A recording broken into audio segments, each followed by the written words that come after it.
Well, Zara Holland joins me now for her first TV interview. What a hoo-ha!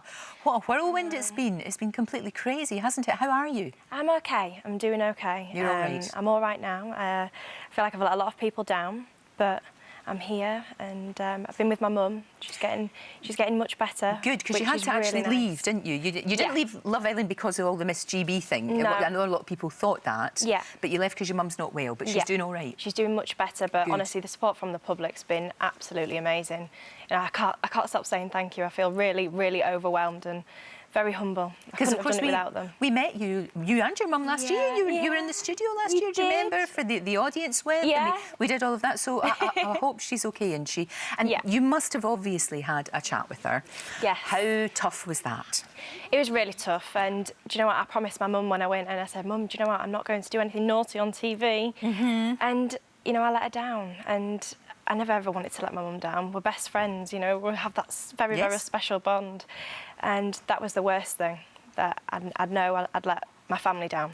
How was she then? Did she kind of say to you, for goodness sake, or did she give you a hug? What was... Oh, she gave me a massive hug. Right. You know, I've never been away from home before either. I didn't go to uni, I've never been on a girls' holiday or anything like that. So for me, it was the first time sort of leaving home, and I think Mum misses me every day. Even when I go out, she's like, "Oh, are you okay?" And but no, she sat me down and had a proper chat. Right. And we're good now. But, you're okay? Yeah.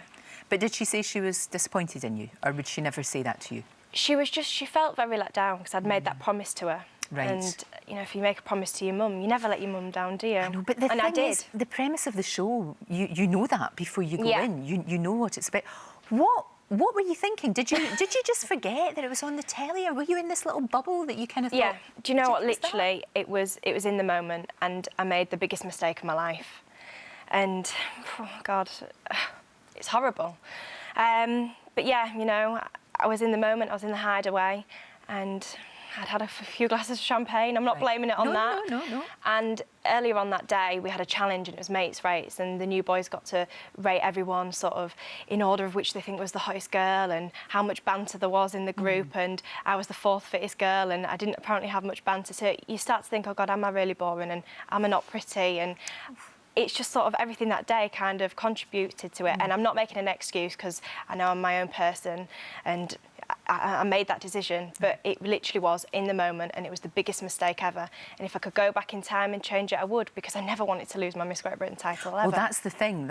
We could tell how upset you were when we saw the footage. I mean, you're absolutely devastated. Yeah. We do have a statement here, so a little comment from the spokesperson at Miss GB. They've said, "We gave our permission for Zara to enter, obviously, to go into Love Island as our current winner, under the stipulation she did not have sex on TV.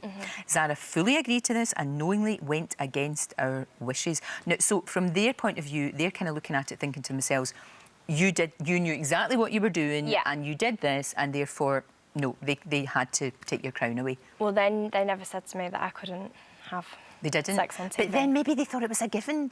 I mean, do you know what I mean? They might have just thought, I don't actually need to say that to her because she's not going to do that anyway. Yeah, but they gave her written permission to say that I could go on Love Island, and in that it didn't. It never said anything.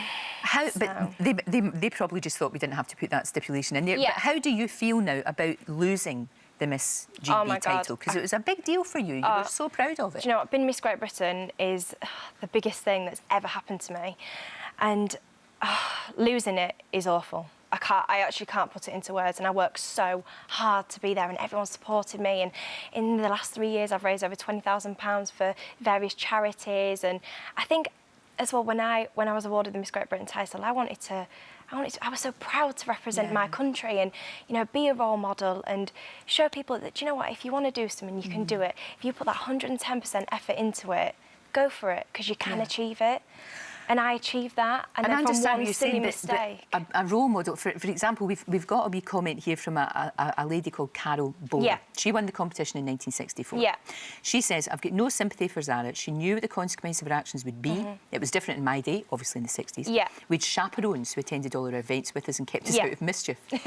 She's a very beautiful girl, and it's sad that it has come to this. Well, there's a petition. There's a petition to get your job back. I know a beautiful girl from Newcastle, a lady called Del Bennett, has started this petition for me to get my crown back. And honestly, Lorraine, the support I'm having is 19,000 people signed that petition. Yeah. That's a lot. That's a lot of people. That's a lot of people there. And, oh, that means the world. People have said that you might go back in. They left the door open for you. Would you bounce back to Love Island? I've got no immediate plans to go back to Love Island, but who knows? Expect the unexpected on there, is what they said to me. Well, so. you never can tell them.